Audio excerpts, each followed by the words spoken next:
Thanks for making the Locked On Ole Miss podcast your first listen every day. We are free and available wherever you get your podcast, including YouTube. Subscribe to the YouTube channel, hit the bell for notifications, comment, upvote. All of that would be much appreciated. And also join the Subtext community. We don't have a lot of information, but when we get it, it gets put there. So join that as well. I'm here with Cara McCutcheon. She's back finally after she became a homeowner, or maybe a second time. I don't know which time it was, Cara. Yeah, so I just bought my first home, so it's been quite the experience. Yeah, I'm very proud of you. Whenever you do the homeowner thing, you'll never do it any other way. It's just absolutely the best, even though it can be a headache with expenses that you would normally call your super for. So before we get started, we wanted to talk about Pete Golding basically on the show today, but something broke with a tweet from Brandon Marcello, where he talked about the 8-game conference schedule is gaining momentum right now before SEC meetings happen next weekend. So what that would mean is that the LSU Ole Miss game as an every year annual occurrence is gone. It's gone forever. There's no Arkansas game. It just turns in just like what Tennessee used to be to Ole Miss and Georgia used to be to Ole Miss. It's just going to go and become another game, and the only permanent opponent will be Mississippi State. In my opinion, Cara, on this one is, if you are going to cost me the Ole Miss LSU game so that you can save a couple of bucks buying out MTSU or Georgia Southern, or so we can play that game every year, this is a clown decision. This is horrible. Yeah, I agree. I don't like this at all. Losing some of those permanent opponents that you're used to every year, especially like LSU for us, or like Arkansas even. I'm kind of confused on why they want to go to this. I'm actually curious if this has to do with the fact that when they kind of went to the more ratings driven, like when they put teams together, and they put Alabama with LSU at that point, I wonder if that caused some shift in like support. So compromise started coming in at that point, because Nick Saban was pretty outspoken about not wanting that LSU annual on there. So a little upsetting, kind of, as a fan. Yeah, I'm going to say this, and I'm probably going to ruffle some feathers on this one. And there's just a segment of every fan base. It doesn't matter if you're an Ole Miss fan, a Mississippi State fan, or whatever. They're just soft. They don't want to lose a game. So they want the path of least resistance. They want the easiest schedule possible so that they can go 7-5 and go to a bowl game. And that is just a low rent, terrible. Honestly, it's a loser's attitude. And you can never achieve what you want to achieve thinking like that. Because I'm going to be honest, the best Southeastern Conference football season as far as competitiveness was probably the COVID year when the SEC just played 10 conference games. Yeah, I really think we're going to lose some competitive. I know I kind of would rather the 9-game format. I think a lot of us were really excited for that. I can understand from a coaching's perspective, they might not be as big of a fan, especially some of the schools that feel like, the 8-game gave them a better shot. But man, that's a hard blow as a fan, hearing the 8-game thing and losing some of those annual. Hopefully they kind of deter from that and go back to a different style format that was before. I felt the one where you had the 3 annual opponents was fair. It worked. It worked. Auburn. Yeah, Auburn had Georgia and Alabama every year, and then they had Vandy, which I felt was fine. I felt that was a very fair giving to them. I felt us getting Arkansas, honestly, I really liked that for me personally. I liked having State, LSU, and Arkansas, because I felt like if we kept Vandy, then we would have to have more of a push to get in the 12 game, because they would come to us and say, well, you have Vandy every year. So I felt like us gaining Arkansas was more going to help us than hurt us in the long run. Yeah, it's a loser mentality. It's like, hey, we need to, at the end of the year, have the best record possible for the postseason or whatever's going on. And that means Instead of Ole Miss playing LSU, Ole Miss is going to play Georgia Southern or MTSU or ULM, and nobody wants to watch that game. In this era that's all about money, and you're going to go after NIL dollars, it may not be season tickets or anything like that. You're going after NIL dollars. You need to put a product in the schedule, not just on the field, that people are interested in. Because I'm going to tell you what, if you go to this 8-game schedule, you're going to get less money than if you went to a 9-game schedule in the SEC schedule. Well, I think we're a testament to that. Look how much we got when our first 4 games were what they were last season. And people were more tuned in than they ever had been before to our attendance. And they were saying like, oh, Lane Kiffin had to call them out. And I was like, well, that's just like any other attendance, except they've spread these out throughout their schedule. So it's not as noticeable. But for us, it was those first 4 games. So it was noticeable that, a lot of people weren't showing up to some of those Central Arkansas or Group of 5 or, FCS games. So adding those in and making room for those, I don't know. I kind of definitely disagree there with that. As a fan, I was really looking forward to that 9. Keith Carter, if you're watching the show, do not do this. Vote for 9 games. Do not take the Ole Miss LSU game away from us as an annual opponent. Honestly, do not take the Arkansas game from us as an annual opponent. All 3 of those games are perfect for Ole Miss. And if we end up going 5-7 and missing a bowl game instead of going 6-6 when it had been Arkansas State, we don't care at that point. These games are more important. The bowl games in that case would be that LSU game. That is important for Ole Miss fans. And I just pray that money doesn't talk and you sit there in Atlanta and they don't freak out or whatever the meeting is in Destin, and they don't do this over that. We're a situation where you can lose so much tradition because it's not just Ole Miss LSU. It'll be Bama LSU. It'll be Florida and Tennessee. It'll be Georgia and Auburn. I mean, a lot of the games that the SEC is built on are in serious jeopardy right now.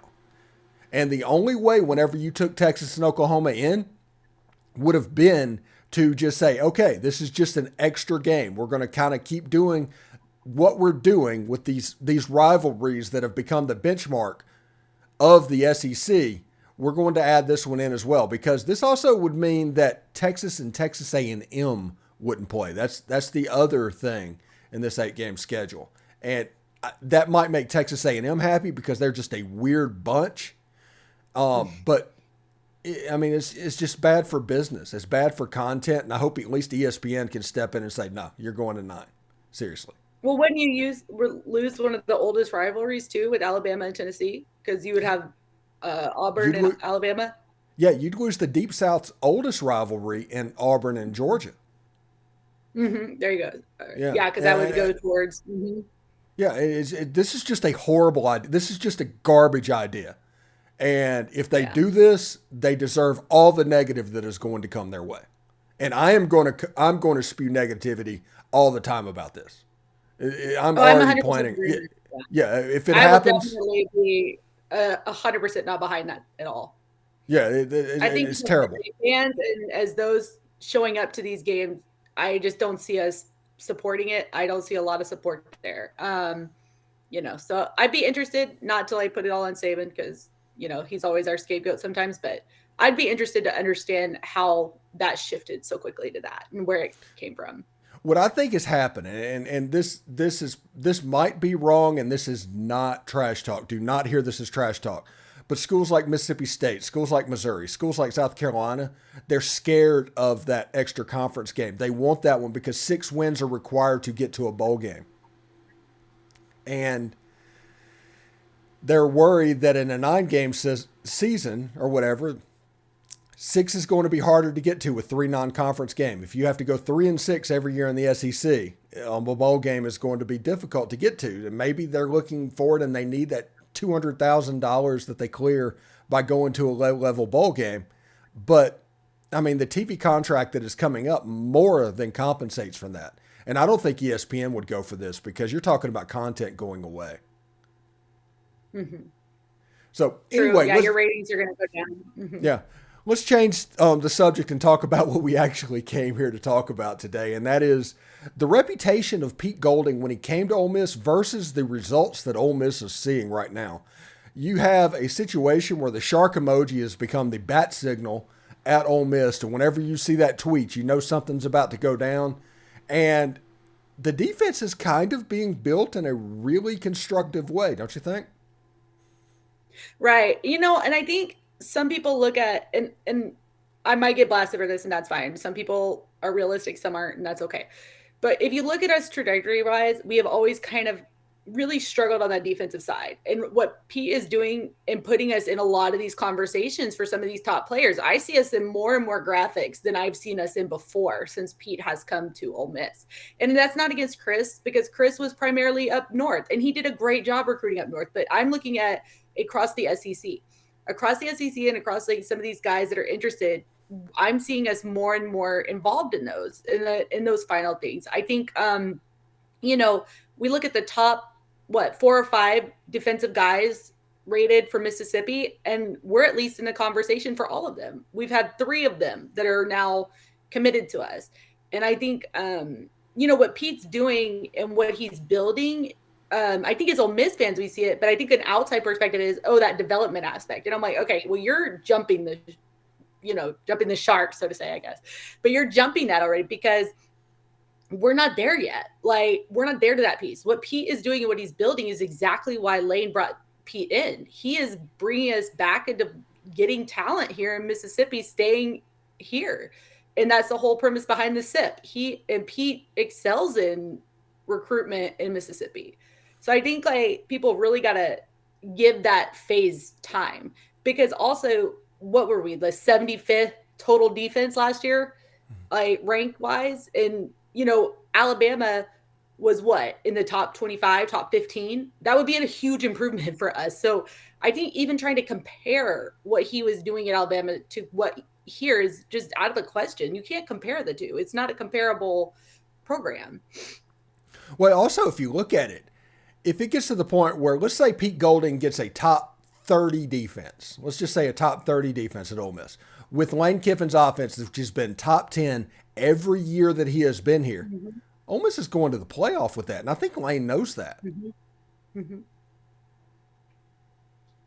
Exactly. Mm-hmm. So, looking at the camp season that's coming up and everything that is building up, and obviously they're trying to market season tickets and all of that stuff. There's the whole, everybody is dunking on Auburn right now about their Bucky's recruiting post, and which is absolutely hilarious. But what do you see happening over the summer? What should we be paying attention to?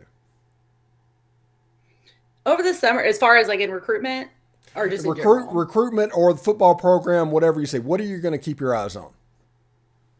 I think a lot of the things to keep the eyes on is, where we're moving, and on a recruitment standpoint is what we're doing, who we're talking to. Of course, I know nothing is until signing day, so you can't really get too involved on the commitment aspect with so many things that change in the flip watch. But I think one of the things to look at is see kind of some of those areas that we're disrupting that we normally don't, and kind of see what they're doing here.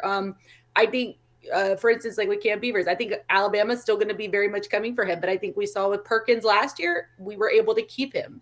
So I think kind of noticing some of those things, I think that we'll see Auburn push for a lot of these guys and what we do here in that aspects to keep them. I think just watching the whole progression of this recruitment and watching how things go towards National Signing Day is going to be a very interesting thing to watch for.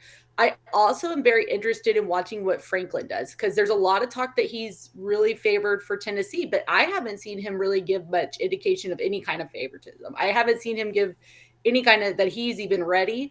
And I think even if he did, we're not going to stop there. So I think just watching some of those aspects as far as like defensive wise, on offense, Norrell White, Burnside was kind of very open, and you're kind of seeing him more streamlined with Ole Miss. Norrell White, we're seeing more streamlined towards from Arkansas to Ole Miss. So I think that recruitment aspect in state is going to be a really interesting watch, not just summer, but throughout for 2024. All right, thanks for making the Locked On Ole Miss podcast your first listen every day. Every day or tomorrow on the show, we'll continue to drill down probably on this potential scheduling fiasco that is going to be the story of next week, in my opinion. The fact that Ole Miss and LSU could go away is a major, major deal. Thank you very much, Cara, for coming back. We'll talk to you next week, okay? Hotty toddy. Hotty toddy.